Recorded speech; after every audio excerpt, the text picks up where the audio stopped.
The Nothing Headphones, eh? Okay, that's the last one of those I'm about to make, but Nothing has been kind of on a tear lately, making awesome, really cool, and relatively well-priced audio products, especially with their Nothing Headphones. However, when it comes to their A series of products, whether that's their phones or their earbuds, sometimes the trade-offs can be a little bit hit or miss, but we're hoping that all of the trade-offs are gonna be the right ones for their new budget headphone offering, the Nothing Headphone A. In front of me, I have 3 of the 4 Nothing Headphones A colorways. We got white, black, pink, but we don't have the yellow, which I kinda like because it looks like a fried egg on your ear. We can only open one today though, and which one's that gonna be, boys? White. Well, you know what? Because you caught me in such a good mood, we're gonna unbox all of them, but we're gonna listen to just the white ones. Okay, let's take a look. Voila. Okay. I was kind of expecting these to have maybe a different color in the white parts, but there are differences in the accents. There's like the darker gray ones, and instead of the red accent on this ear, you get a pink accent over here. Whereas on the black ones, it is red and white. They're very reflective. But before we get to these, let's take a look at what else is in the box. We have a bag. While I do appreciate that we get a bag, you know, something to carry our headphones in that isn't just the packaging it came in, I am a little disappointed that it's not a full case like the original Nothing Headphones. Not that it was like the best case ever, but it was a nice value add. In the box, we have 2 cables, one C2C and one 3.5 millimeter. I don't have a lot of faith in the strain relief on these cables, honestly. Previous Nothing products I've always kind of been underwhelmed with, though I do like the unique, very square. It's interesting because it's kind of like the similar design motif to how they have the like swectangle, the round in the square shape. It's neat. I do really appreciate Nothing's design language. I just want to check if the cables are colored matched. They're all white. That's okay. There's worse things in life. Is there like a plastic peel on this? There's like a seam. Yeah, you see like very faint, this faint outline that my finger's going along? Oh, yeah. On the outside of these, I could see a lot of mixed feelings about how they look. I think they kind of lose the kind of cool, flashy complexity of the normal Nothing headphones. And I would feel like the big plastic chunks in the middle kind of just make these look a little cheap compared to like the cool designs that show through on the actual like clear plastic areas. It also makes them a lot bigger than they need to be. Like look at how much bigger they are than their ear cups, just because they're square. Speaking of which, the ear cups are made of some sort of, I wouldn't even go so far as to call it like faux leather, because it doesn't even really attempt to feel like actual leather. It's very much like a silicone kind of, it's a very interesting texture with a decent amount of cushion and a decent amount of depth for your ears. So these could be comfortable even though they're not the biggest ear cups. On the bottom, we have a power switch, a status indicator, a USB-C port, and a 3.5 millimeter port.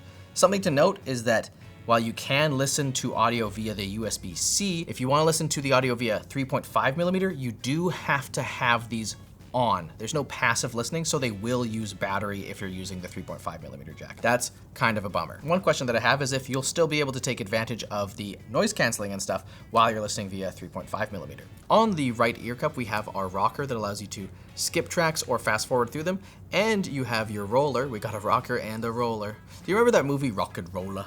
I've never seen it, but I do remember all the ads because it would come on the TV for 5 seconds, it would be rock and roller. And this is where you're gonna find your volume settings as well as pressing for play and pause. Also on the right ear cup is a multi-function button. We're probably gonna take a look at their app to just see exactly what everything can do. On the left headphone, you get nothing, sorry lefties, but you can also see venting for microphones. Oh, another secret button.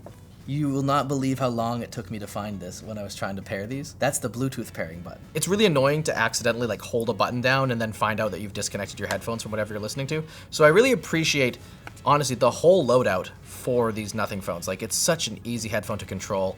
You're not like doing a crazy bunch of multi-presses to do things. It's pretty nice. The headband has a smooth adjustment and has this kind of weird silicone pad. It's not the nicest. Yes, Prime Minister? What's that? The material's called liquid silicone? That's dumb as hell. Love you. Bye. The way this mechanism adjusts, I might worry about getting hairs caught in it or it causing like kind of pressure points for people who have maybe larger heads. I personally didn't find too many issues with it. For the earphones, you have swivel that can go all the way flat for storage, and you have some kind of spring-loaded tilt that it's weird. What I do find is that it causes these to have a bit of clamping pressure that people may not enjoy so much. I did not find these to be particularly comfortable. I found that they got a little bit warm. When I put them on, I can really tell they're kind of hugging my ear the whole time. I don't really have super big ears, so usually this isn't an issue, but your mileage may vary. They remind me so much of the AirPods Max ear cups that I really just think that they should just pull off with magnets. Oh, and look at that. There is some sort of flashes of pink also on the inside. That's cool. And actually with the pink ones, you can see through to the driver housing a little bit better. Dude, non-removable ear cups is kind of bad. I see screws underneath the ear cups when I bend them. These really don't feel like they come off. Shame on you, Nothing. Shame on you. All right, seems like these cups aren't coming off. If they do, it feels destructive. It was not a pleasurable experience. It took a lot of effort. Yeah, you just kind of got to really rip on them. But hey, no shame on you. In terms of other features, these come with Bluetooth 5.4. They are IP52 water resistant and dust resistant, which means that they can probably handle like a little bit of sweat if you're getting a little active. The battery life that they claim is 62 to 135 hours, depending on your ANC and codec usage. Oh, and that's another important thing. This has the LDAC audio codec. So if you're somebody who cares about having really high quality audio connection, even if it comes at the cost of battery life, well, you got it. They do by default only use AAC. I would have loved to see maybe some of the Qualcomm codecs, but getting LDAC is pretty cool on a lower priced set of cans. They also have Google Fast Pair for easy adding to any sort of Android device. These charge to full in 2 hours, but if you need a quick top up, you can plug them in for 5 minutes and you will then get 5 more hours of audio playback, which is pretty cool. Oh, look at that. I like the text that they do to denote the left and the right side. I think that's all there is to say about the outsides. So the only thing there is to do is take a listen to what's inside, and that's audio, good sound, hopefully. I'll let you know after this message from our sponsor. Hey, you! Yeah, you! I like your computer case. It's looking pretty cool. But I bet it would look a lot cooler if you had a Corsair Xeneon Edge in there. Wouldn't you love a sleek display that shows your system temps, weather apps, or your Twitch chat? It wouldn't even be that hard to install. You could just screw it right into your radiator mount. You could even have a picture of your cat inside of your case at all times, and she's going to look beautiful on that 2560 by 720 Hz refresh rate display. So listen up. Add another display to your setup with the Corsair Xeneon Edge at the link below. I can report that the pairing process was pretty smooth once I found the Bluetooth button. So let's take a listen. Okay, first thing I noticed, ANC is quite good. I don't find that it's causing any sort of like pressure sensation or anything like that. ANC on the whole has gotten a lot better in just a few short years, even as it's climbing down to cheaper and cheaper headphones. It's great to see. When you pair the headphones, you are also prompted to download the app, and I think that Nothing has a great companion app. There's easy control over the noise cancellation settings from the level of noise cancellation that you want, adaptive mode, transparency mode, or thank you, the ability to just turn it off. And when it's off, these honestly have pretty decent isolation. These also have spatial audio. I don't really care for that. They have the concert mode and cinema mode, and I don't really know what the difference is, but it's usually off. You also get access to a full parametric equalizer. You can use a simple equalizer or use pre-made profiles, but you can go to each of these bands and adjust not just how loud or quiet you want each of these sections of the audio spectrum to be, but you can also adjust the Q factor, which changes how steeply the audio is curved for that specific frequency. It's really cool, and that means that if you have any sort of problems with these headphones, you can dial in your preference as you please. And you can even scan a QR code or make a QR code to share your equalization preferences to make sure that you can get a headphone that sounds good to you, or to share with your friends, because you have so many friends when you're EQing headphones, I'm sure. That's not fair. I have friends and I EQ headphones. You also have decent control customization. You can put a lot of different stuff on your button, including press and holds, and on your roller, and on your paddle, though there's a couple things that you cannot change, like the paddles don't have a ton of customization, but that's okay. But with how much you can customize most of the other controls and how much you can control easily on this headphone, I don't think you're missing out on too much. You can also set up dual connection via this app so that the headphones will specifically remember 2 devices that it'll more easily shift between, so you don't have to deal with the kind of shaky handoff. Like Bluetooth 5.4 does technically support multi-point connection, but it's really, really clumsy. The dual connection on this app makes it work a lot better. But that's enough about the app. Let's give these things a listen.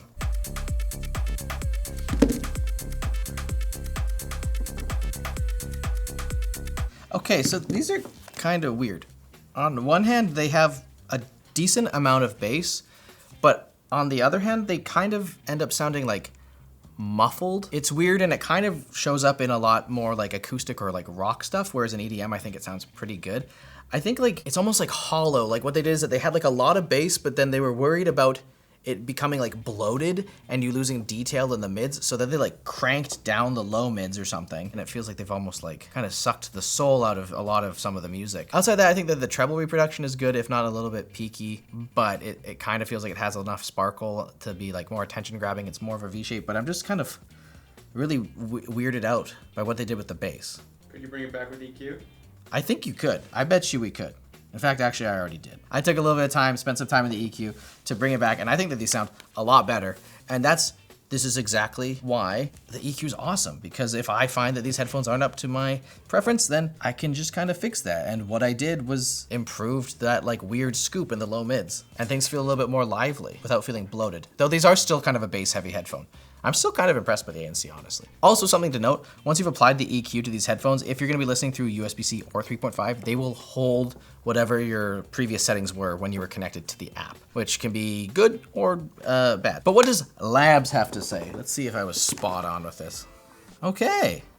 Interesting. Wow, the charts look really bad. What we're looking at here is a frequency response and variation graph. The white area is basically the preference of what most people would think sounds good. The red is the difference in our test results across tests and different testing apparatuses. So you kind of have an idea of the range of where these headphones may fall depending on your head. None of this is guaranteed. You always have to give it a listen to tell if you really like it.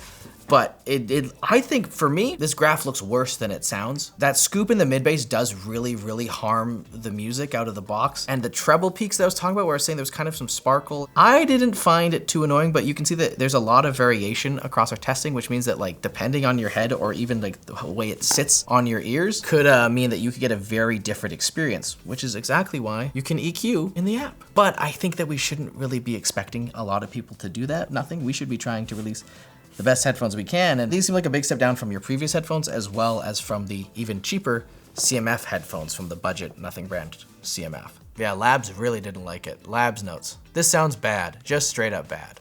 I don't think they sound as bad as the graphs make them look. I'll say that much, but that's just my personal preference. I don't think it was that awful, and the EQ I was able to put on it fixed a lot of the problems, but that's pretty disappointing. So let's talk about price. These come in at $200, which is okay for the features it presents, getting access to multiple codecs, getting Bluetooth 5.4. The battery life on these is supposed to be killer, as well as having a pretty capable ANC. They're good on paper. It's a shame that they weren't able to really tame the audio, and especially frustrating since they've had prior success doing this.